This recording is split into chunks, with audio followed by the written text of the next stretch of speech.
Are we live now? Oh, we are live now. So, hello and welcome to our Sunday live chat. Um, Something we do every third Sunday at this time, every single month. So, today we're going to be discussing something that baffles a lot of people, and that is the whole concept of focal point. Uh, and then I'm asking the question, is focal point really necessary or is emphasis enough? And so that may open up something to you that you haven't really thought about before. What does emphasis mean? How do you do emphasis? Is focal point just another way of emphasizing? So you'll be the ones to ask the questions and I'll be the one to give the answers. I might say this for those of you who are watching or just happen to catch us and you're not yet a member. We call ourselves Studio Insiders. Anybody can watch what we're doing today, but only members can ask questions. It's part of the perks of your joining and paying a little fee. I think it's $4.99 a month. And pardon me. In order to become a member, all you have to do is hit the word join when you're watching any of our video quick tips or any of our YouTube videos. So let's see who's coming on. We're seeing some folks. Krister, good evening. Cheryl, Joni, Renee, hello. Everybody seems to be in a good mood there, at least sounding like it. So, from Sweden, Krister from Sweden, welcome. What time is it in Sweden, Crystal? Krister? Krister, sorry about that. And it's got to be either very, very early in the morning or late in the evening. He said, he, she, good evening. I got to be careful about my pronouns here. Okay. So, to get started, I want to give you just a little bit of an overview of what we mean, and then I'm going to show you a little video to kind of get your gray matter stirred up a bit. So, by focal point, we mean that you do something within your painting that calls the attention to that something when a viewer first looks at it. It's something we do to draw the viewer into the painting. But people also use the term center of interest, which is even, I think, better than the term focal point because it suggests a larger area. So the question is, well, okay, and then there's what I'm addressing overall, and that is emphasis. How do you place emphasis in your painting? Are you just copying a photograph when you're painting, or when you go out in plein air, are you simply just copying what's in front of you, or are you finding ways to emphasize some things and de-emphasize others so that you can have a little bit of say over how the viewer enters into your painting and how the viewer looks at it? That dubbing is way off. What does that mean, Roger? Mary Ellen says, just wanted to let you know that the dubbing is way off. Does that mean that is my voice way behind the video? Is that what you mean, Mary Ellen? The dubbing way off? Have we got that problem again?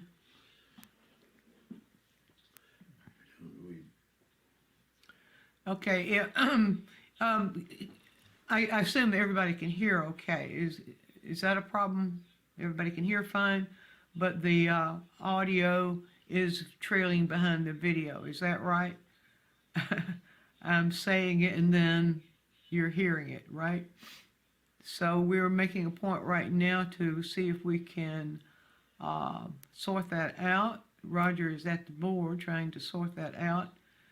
So in the meantime, be thinking of questions that you have about the whole issue of focal point.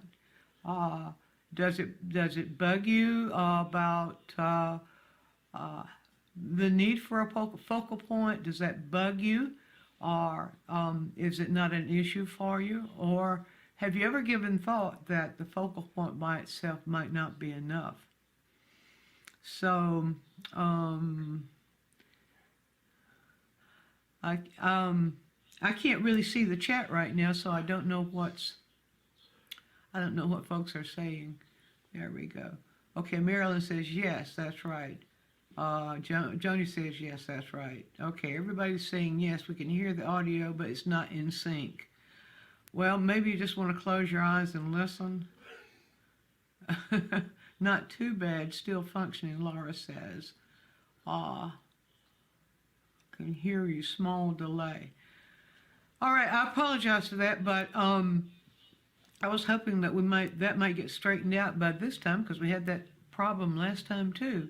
No, time before. Last time was good. Well, last time was good. We had time. Well, okay, that problem has happened before.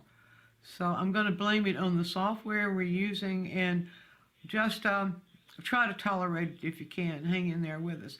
All right, so at this point, what I would like to do video is behind your audio. And yes, I have been trouble deciding on focal point.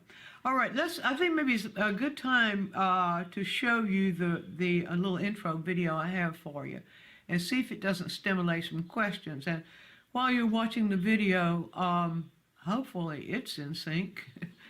While you're watching the video, if questions come to mind, go ahead and go ahead and type them in chat so that we can see them, and I can, okay, having trouble figuring out what a good focal point would be when composing. How do you decide? All right, well, let me address that on the other side of the video, but let's hang on to that question as the one to start out with.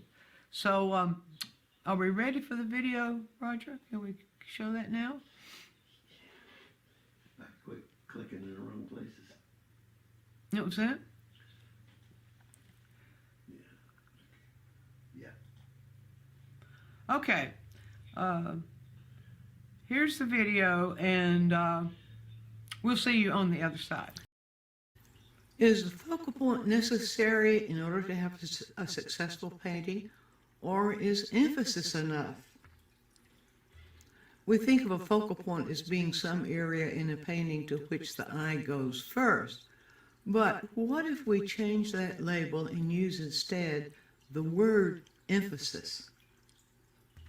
There is a difference. Focal point implies a small area around which everything else centers. But the word emphasis is actually one of the composing principles we work with, and it suggests just what it says, the degree to which something is emphasized. Let's look at a few of our artists in history and see exactly what they were doing with this concept.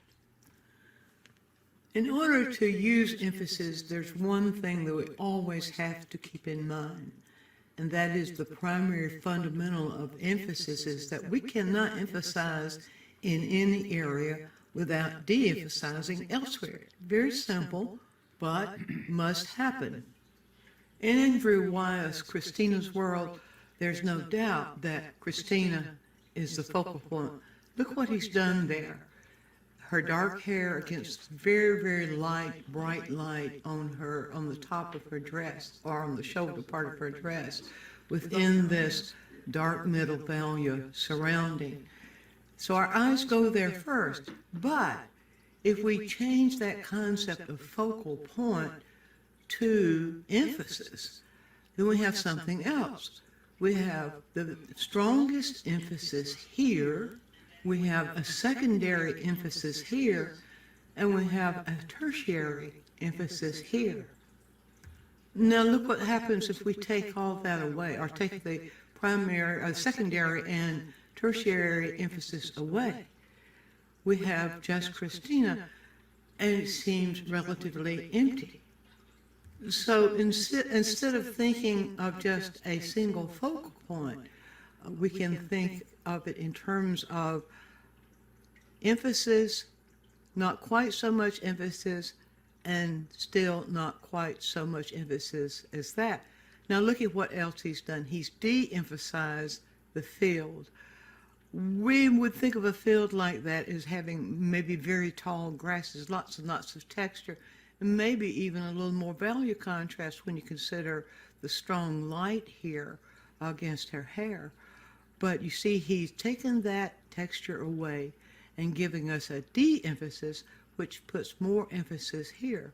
So yes, we could call that a focal point, but if we change that to emphasis, don't we get a little broader meaning? In Bouguereau's The Little Knitter, we see him creating a focal point very much like Andrew Wyeth created a focal point, and that is with the strong light surrounding a strong dark. Looking at it analytically, we can see that the lightest, or the strongest contrast is right here, right in this area, where the very, very bright area surrounds a very, very dark area. And we see it picked up right here, the very, very light area picked up right here with the little girl's, top of the little girl's dress. But let's look at what else he's done there. If we were thinking of that just as a focal point, or you might say the girl is the focal point. But I think he meant for you to go to her face first, and here's why. If you look at how he's handled her feet, you can see clearly that the value contrast of her feet against the shadow area or the darker area, you might say, around her feet, is a much closer value contrast than he's put here around her head. And if you look at it even more carefully, you'll see that he's de-emphasized in other ways. The other elements in the painting are a closer value contrast. Look at this foliage against this area. They have very, very close. The value contrast here is the top, a little stronger down here, but how very close the value contrast is here with this little piece of foliage, just very little contrast there. And over in this area, how close the value contrast is. And we can even see that in the bottom portion of her garment, the value contrast is closer than it is here as it gets closer to her face. So if we change the concept from focal point to emphasis, we can see that Bouguereau has used different degrees of emphasis here to give us a complete painting where every element counts, but every element is subdued to the little girl's face. One important one is right here.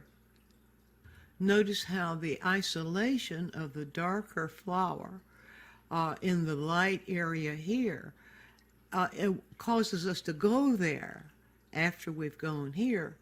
But notice that he has not used a very brilliant saturated color in that flower. He's used a subdued and dark color of red.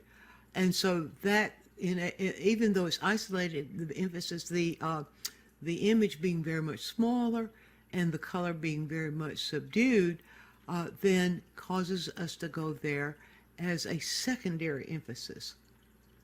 So now if we look at the painting as a whole, and if we think in terms of emphasis rather than focal point, we can use the word focal point as the primary emphasis, but then if we are concerned with emphasis throughout the painting, we'll see that every single thing he's done here is to emphasize the girl's face and de-emphasize everywhere else. John Singer Sargent is an artist that has continued to fascinate all artists since, and especially artists today are intrigued by him. Looking at this painting called Kashmir, what would you call the focal point? Would you call it the isolated girl in the center here? Or would you call it the two figures looking out and facing us? Or would you call it something else? But if you change that concept from focal point to emphasis, we see that he's done several things here to create an emphasis. So perhaps the idea is not about the focal point, but perhaps the idea is about the movement of the girls or the women, or perhaps it has something to do with what's going on within their culture. Notice the things that he's actually done to make us, to call our attention. And that's what we do with emphasis. We call attention. So look at what he's done. Of course, these two figures looking straight at us call our attention to them. This figure isolated, the very light with dark surrounding her, surrounding her garment. The isolation sets her aside from this figure, whose garment also is very light in the dark environment, but the fact that this is isolated causes our eye to go there before, perhaps, we go here. But look at something else. What about this figure right over here? This figure, if you'll notice, let's go back to the language of the visual language, the value contrast, you'll notice here, as this figure, even though the figure's going off the edge, which causes it to pull a lot of weight, a lot of attention, the value contrast within this figure is much less than it is in this figure or even in this figure. And notice something else he's done. The edges, crisp edges along the garment here of this figure, a very empty space here, de-emphasized, doesn't define what's back there, just gives us this kind of middle dark value. This figure looking down, the edge is emphasized here, but then look at the bottom, how he's de-emphasized the edges here, having lost edges going right in from the outside here to the inside of this garment, going a little lost edge right here. And then as you allow your eye to scan around, you'll find other places where we have that feeling of lost edge, a same value of one color moving into the same value of another. But the de-emphasis is the surroundings. Very little described in the surroundings, a whole lot described within the women themselves. So that's just a little survey to get you thinking about the concept of focal point versus the concept of emphasis. So now it's time for your questions. The first question I saw was the question of not knowing. Okay, good. Not knowing how to choose a focal point. It's not so important that you choose a focal point as it is that you are focused on what you are interested in. Why did you choose this scene to begin with? And the overall, when I say all that you choose to put into your painting in order to emphasize in one way or another, pardon me, in order to emphasize the thing that caught your attention. Now, when we say focal point, we mean that area that the eye will probably go to first. Now, one thing is really obvious for the focal point, and that is when you have converging lines. Like if you were looking down a street, you're looking down a street, say in a little town, and there are buildings on either side. The street itself is going to converge, and that's going to pull the eye towards those converging lines. Going to pull the eyes towards them. By the fact that lines move together and converge, they pull our eye to them. That's kind of an automatic focal point. So if you're choosing something where you have things moving in the distance by converging lines, you have an automatic focal point. Anytime you have a contrast of any kind, so if you're looking at something, for example, that is a shape that's different from other shapes, say if you're looking in a pasture, say you've got a herd of cattle that you're looking at. If one of the cows is black and the rest of them are red or red-orange, the black one is going to get the attention. Likewise, if you're looking at out in a pasture and there's a single animal out there, that animal itself, by virtue of what it is different from its surroundings, that's going to automatically be a focal point. So you see, one way that you get those are some ways you get focal points is by the image being different from other things around it, surrounding it. And also that image, it will be in isolation. So the fact of isolation automatically builds in a focal point. The other things that build in focal points, if you remember the sergeant piece, the two women looking at us, if you're working with people and some people are looking out at the viewer, that's going to pull the viewer into. We're going to look at someone who's looking at us. There's a psychology there. So that's going to be an automatic focal point. So what is it that gets your attention? That's my point. Little play on words there. That's my point. What is it that gets your attention? And then the next question is, then how do you treat all the other images so that the attention goes there, but other images remain important, but not overly important? So I hope I answered that question. Now, Linda says, can you use a paintbrush stroke texture to emphasis? Yes. If you have a really heavy texture, impasto texture, with a smoother texture somehow surrounding it, that's a difference in texture that will help pull the focal point. Now, the paintbrush stroke by itself might not, unless within it has a value contrast.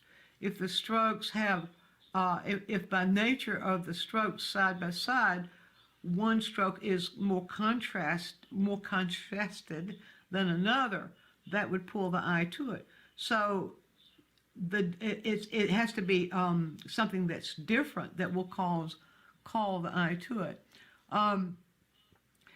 Mary Ellen says, how does one determine a focal point in non-objective painting? Well, again, it's determining the focal point, where the focal point is going to be. We don't want to make rules of that, but there are some guidelines that you can use. And the guidelines are useful in non-objective painting as they are in realistic painting. Now I'm going to show you a little something here. I'm going to draw, you can't see me doing it, but I'll show it to you after I do. Draw just a rectangle and show you something. All right, now, you can see this. From corner to corner of every rectangle, in the center, between the corners and the center, are areas where the eye feels good going. Now, that is based on the principle of the golden mean. But it's sort of a proven method of placing a focal point so that the eye feels good going there. It's not the only method, and it doesn't have to be a tiny point. It can be a larger area. Another thing that you could do, if your non-objective painting has lots of rhythm in it, you can align, and let me show you again, you can align the movement, I'm going to show you several things. For one thing, you can align the movement along that movement that goes from corner to corner on either side. Now, you could see that Wyeth sort of does that with Christina. Oops, I have a little mental slip there. Wyeth does that with Christina's, the way he has Christina's body arranged. If you look at the painting, you'll see that the body is actually arranged so that it is aligned with the two corners, the corner on opposite ends of that alignment.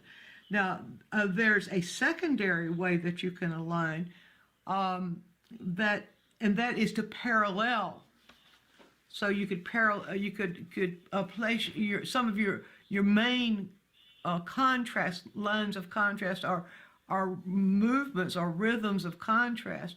You could place in parallel with these lines, and that also is a good place. The eye feels good going there. Wherever the eye feels good going first is a good focal point. Now, if you have, if you're doing the kind of non-objective painting where you might have, your emphasis might be pretty clear, pretty even throughout. Thinking of Jackson Pollock, for example, then making those stronger areas or the stronger lines, or even maybe making movements that cross over each other in the areas of the eyes of the rectangle would be a good way to pull a, how can we say it, an aesthetically pleasing area where the eye feels good going. Now, that's just a guideline. It's by no means a rule, but it's just a little guideline that you can follow. Other thing that you might check into is the armatures of dynamic symmetry. Now, I won't go into that because that gets really mathematical, but it starts out with the same sort of thing I'm doing here, but then there are ways that you can divide space according to dynamic symmetry, the principle of dynamic symmetry, and allow your, whatever you're using. Are you using a repetition of color? Are you using the rhythm? Are you using contrasting shapes? Those sorts of things. Whatever you're using as your main focus. There we go again. In your non-objective painting. So maybe that would at least get you started in thinking about that. Now let's see. Lynn says, in painting with the ladies, there seem to be a few different emphasized areas. I do not understand why you would want more than one area of emphasis. They seem to compete a bit to me.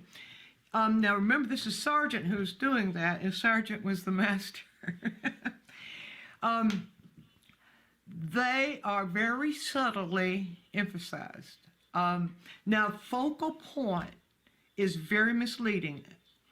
The fact, if you're told you must always have a focal point, that's misleading. If you look back in history to the masters who remain, who we still study today, trying to figure exactly what they were doing, you'll see that that's not necessarily true.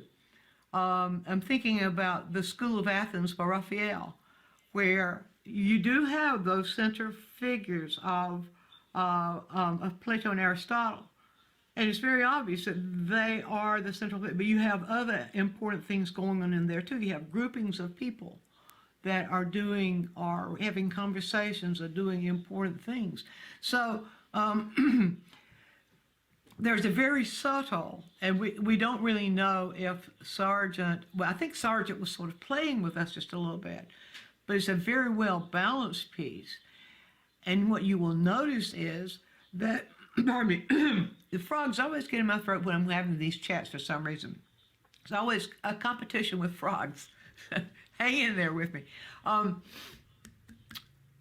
What I was saying about the Sargent piece, he was very, you'll notice, because of the way he handled the value contrast of the figures against the ground, the figures against each other, because of the way he grouped the figures, and also because of the way he used edges, if you examine that very carefully, you'll see that the whole painting is important.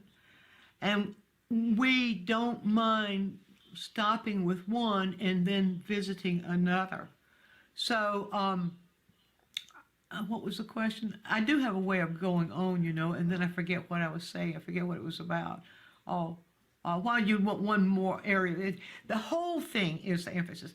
When the idea is the emphasis, not just the image itself, but when the idea is the emphasis, then there might be several things within the composition that is expressing the idea.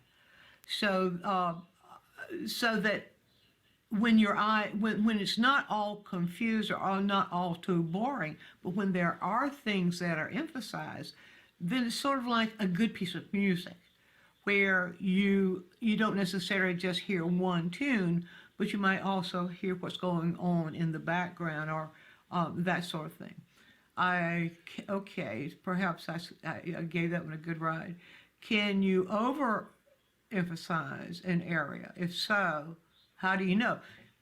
You can overemphasize, not necessarily a single area, but you can overemphasize throughout a painting. Now, for example, go back to the bourgeois. Can you remember, just in your minds, you remember the bourgeois?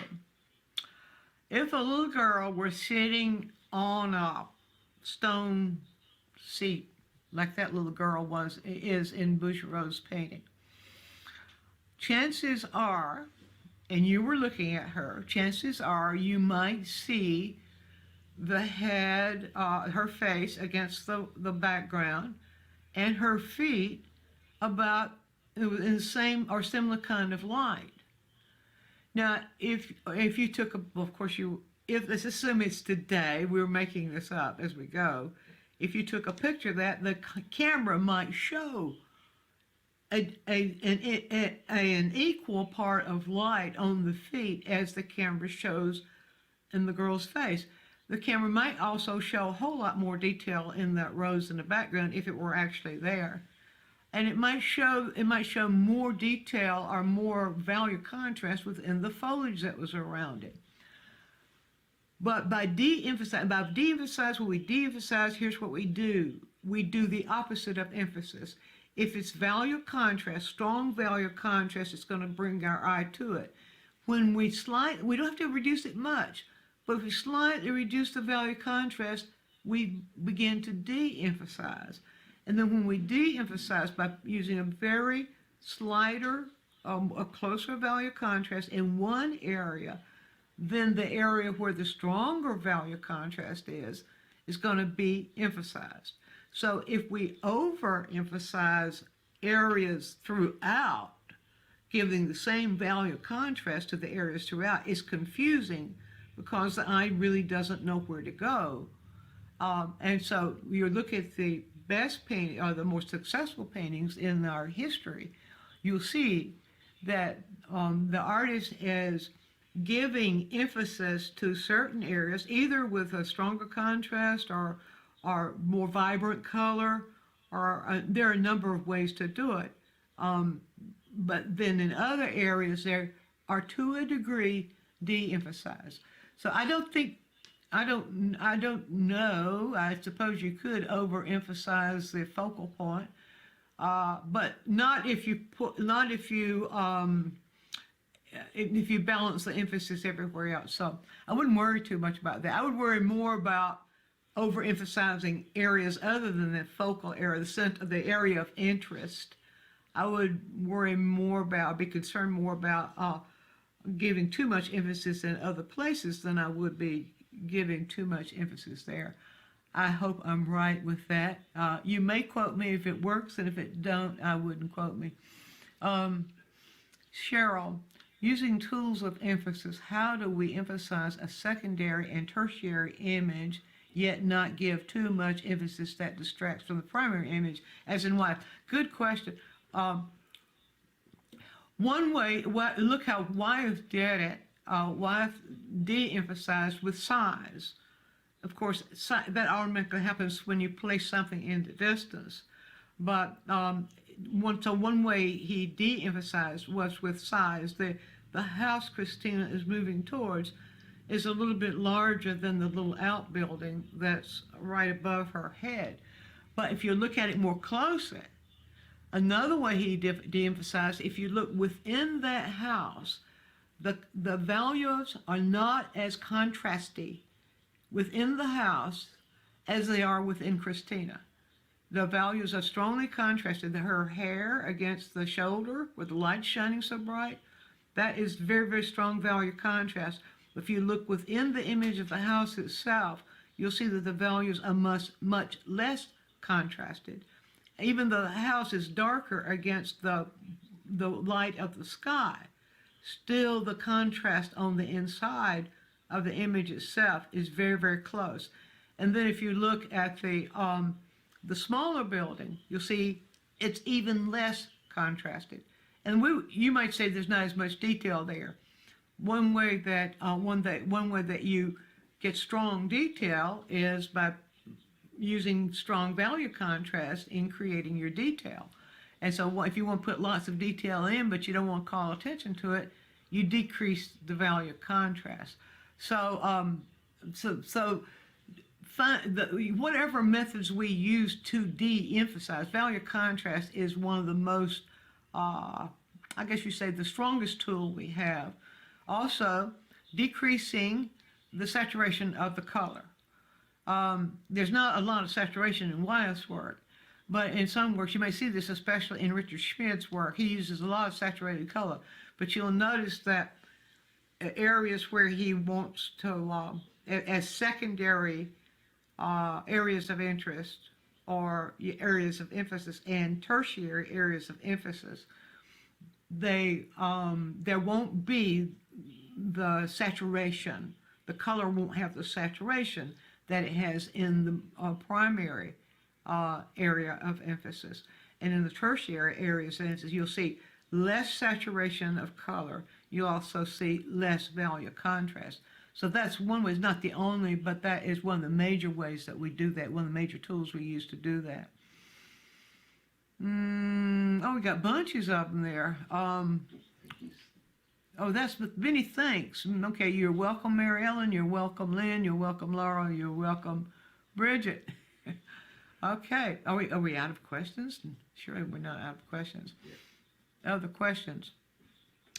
Let me. I can kind of go through the tools we use. You know, we don't think of composing. I mean, you could say the principles of composition. It's so dull. And it sounds like that you have a goal you have to aim for. But that is totally a misinterpretation. What we call principles of composition are actually tools that we use to control our paintings, to control what goes on in our paintings. They're tools. And that's the reason I like to call them composing tools, or composing, we could call them composing principles if we wanted to. But I'll just go through while you're thinking of other questions, if you are thinking of other questions. I'll kind of go down a list with you. The major one for emphasis and focal point, if you want to continue to use that word. Remember though, let me do a little sidebar here. Focal point as a thing that we use is a way of emphasizing. It's just a strong way of emphasizing. So emphasis is itself a composing principle.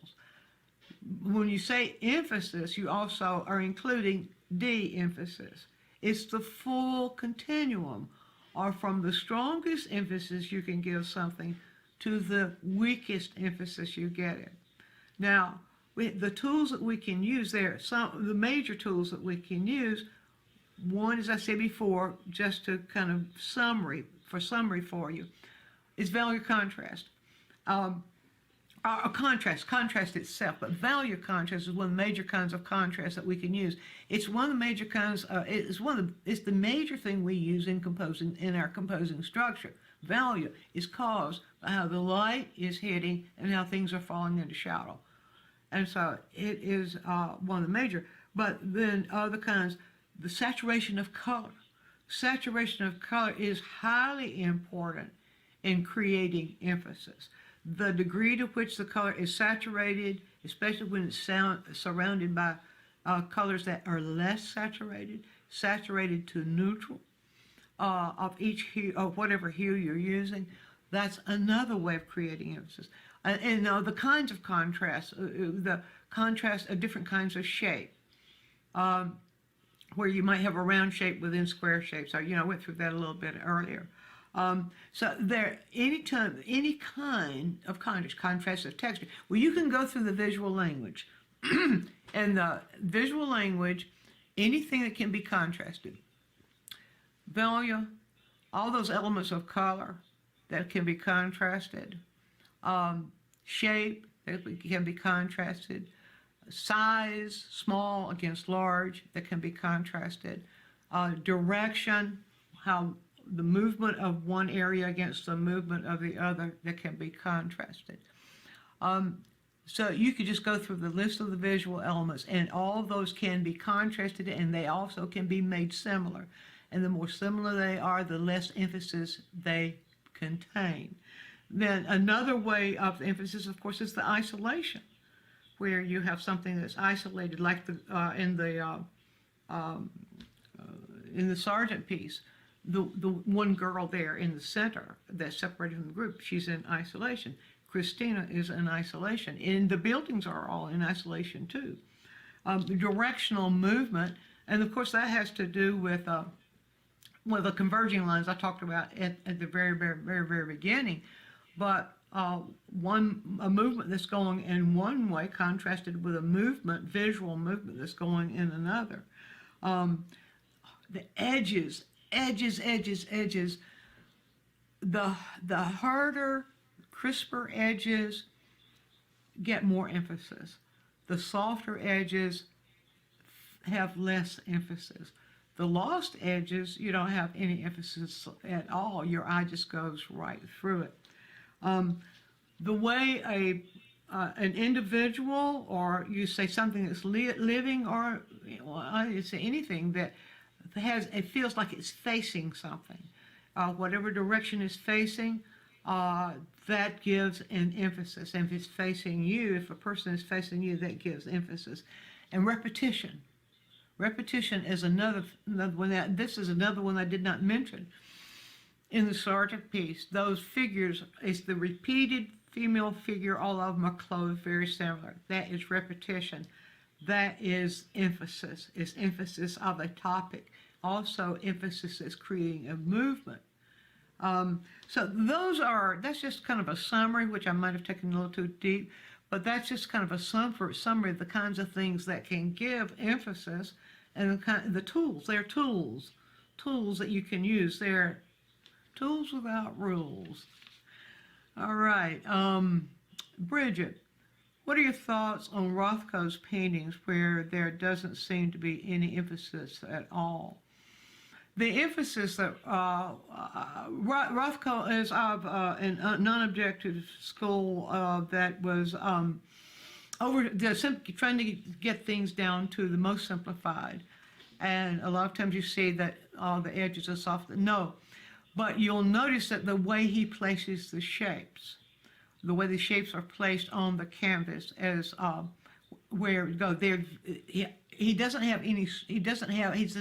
tend to give strong emphasis, but he does have subtle emphasis. You'll know there will be subtle contrast of colors sometimes. You can't make rules about that because he was dealing with abstraction, and it was. I don't have an opinion. You said, what are your thoughts about Rothko? Yes. Rothko was of that school of thought, of that school of abstraction that was minimalism, moving towards minimalism, where they weren't interested in the image or how the image communicated so much as they were a statement made of the visual language that was, what is the very barest necessity? What do you need? Just paring things down to the very least necessary, or needed, I should say, least needed. So it's just another concept, another philosophy of painting. Okay, Krista, if you have a painting with an automatic focal point, like a road disappearing in the distance, can you use emphasis on objects closer to the viewer so that the distant focal point loses importance? Yes. Very good point. Very good point. Yes, you can. And that is a wonderful way to do it, because a lot of times, when there are lines converging, they are going to pull you to it, and they will be very, very strong. You can de-emphasize their contrast, the lines that are converging as they converge, as they move into distance to converge. But yes, indeed, you can use images closer up with a stronger contrast. What was the emphasis on objects closer to the viewer so that the distant focal point loses importance. That, yes, indeed, that is a wonderful tool to use.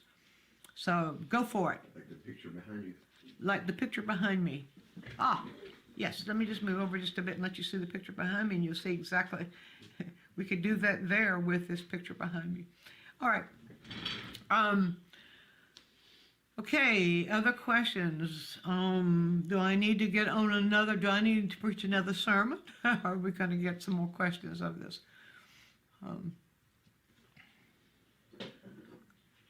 Did everybody go to sleep? No, everybody's still here.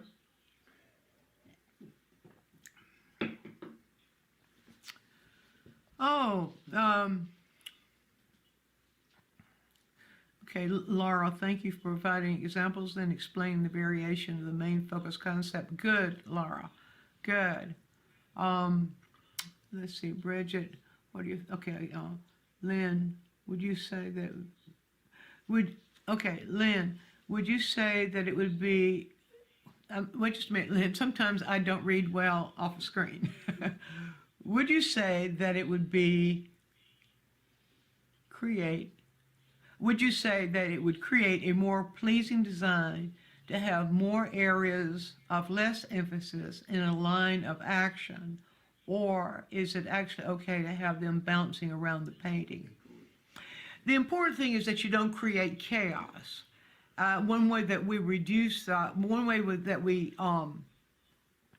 prevent chaos in our paintings is by controlling the amount of emphasis that we put in there. And so when there's a lot of action going on, a lot of movement going on, I think it's probably a good idea to control the contrast, especially. The value contrast is one thing that you can control. You know, if you can imagine, if you take the same color, this is a good example for you. This is brilliant. If you take the same color, if you have a bucket of paint or whatever, you take the same color and you start throwing it on the canvas, and you have the whole canvas covered in the same color. I mean, everything. You don't have any white canvas showing. You don't have anything because you haven't got any value contrast, or you haven't got any color contrast. So I'm saying, I think the important thing there is to control the value contrast, especially, and control the saturation of the color. And then you can have as much activity as you want, and it will feel active. You don't want to subdue it too much. I don't want to suggest that. You know, you find it, you know when it feels right. Not just because you, just don't decide that you like it just because you did it, but it must feel right. The activity must feel right. Here, sermon, please. Yes, I actually looking at the picture behind you. Okay, good, Krista. Laura, if you have an example. We've got Mary's art, or say a nice ornamentation on a building as emphasis. Yes, this building. On Krista's questions. Yes, anything. Use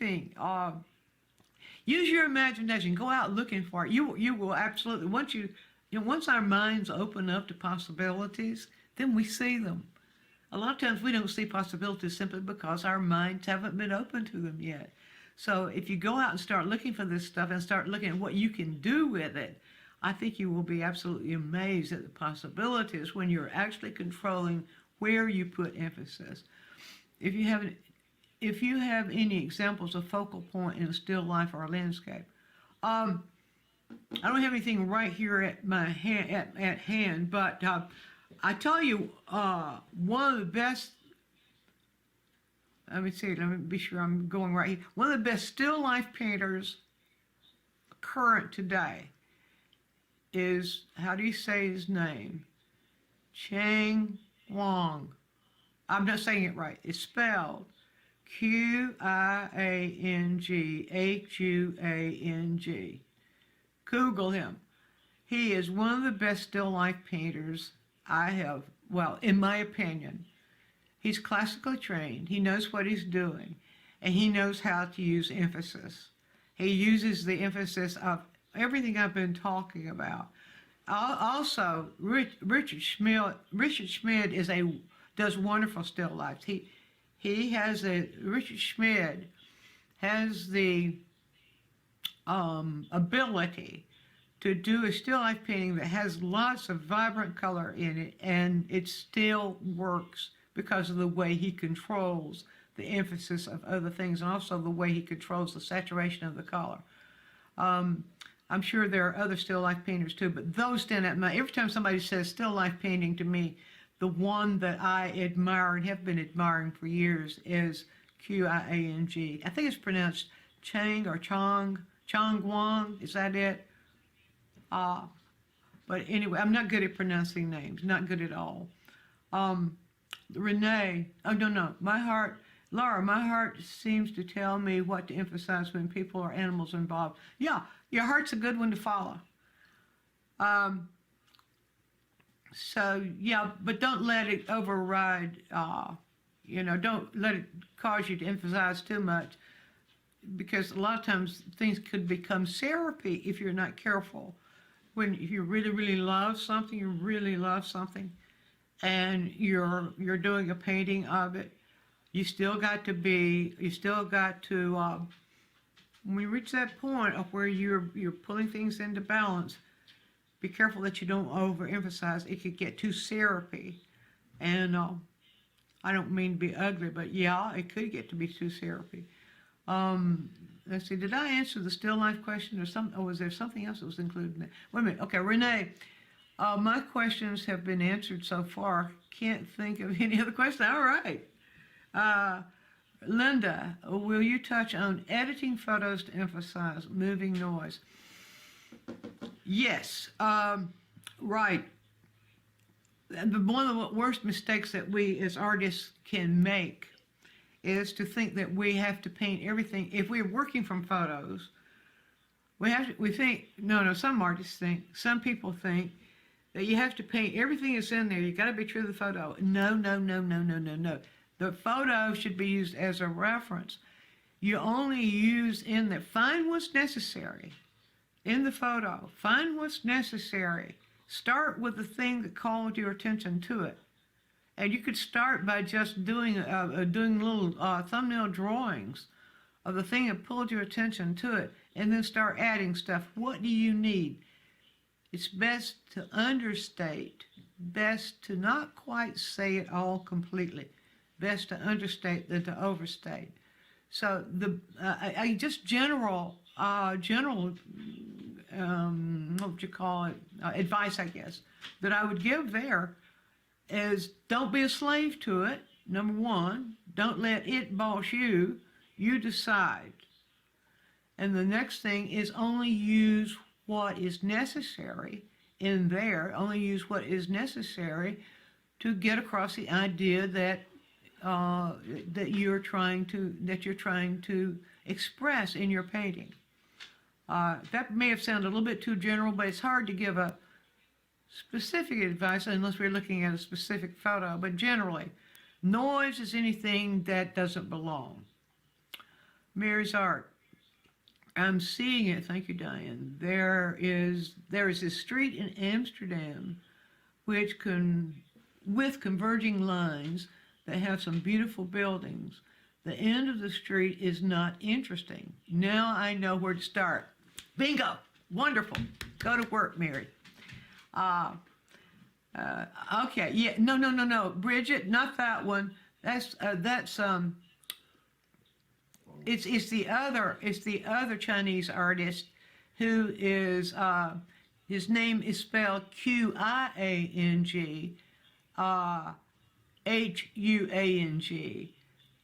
and I don't know how to pronounce either one of them, but is it Chang Ho? Is that his name? He's also a wonderful artist. He also is totally different from the other one. I really need to have to say these names if I'm going to say it right here in front of God and everybody, don't y'all think? But that's just the way it is at the moment. What Claire's trying to say. Claire, I'm a beggar keeps wanting mentor taking acrylic classes instructor. Yeah, I don't know what that means, Claire. Keep up with the classes. Oh, keeping up with the classes. Pardon me. Okay, Lynn says, unlike what you said about don't let the photo boss you around. Okay, I can give off a good advice, can't I? I'm pretty good at following my own advice most of the time, except when it comes to some things that, can get you in other kinds of trouble. Okay, we're getting close to the countdown here. Okay, one last chance for questions before we close this out. I do apologize for the sound. I hope it cleared up towards the end. I don't know whether it did not, but thank you all for hanging in there with me. Okay, Claire, second try. I'm a beginner in acrylic painting. Instructor keeps telling me to go darker with my colors. Light colors are timid. Is this a factor of focus? Mary's okay. Wait a minute. Okay. Yeah. Yes. Look, without dark, without your values dark enough, you're not going to have any structure. It's not just a matter of timid. It's a matter of the whole thing being unemphasized. So don't be afraid. Don't be afraid. You've got a full value range from the darkest dark to the lightest light. Last time I counted, there are at least 10 possibilities there of values to use. And so trust yourself. You can do it. You can do it. Yes, Mary's art. That's the one. Chung Hong. Is that right? Qianghuang. Yes. Go to his site.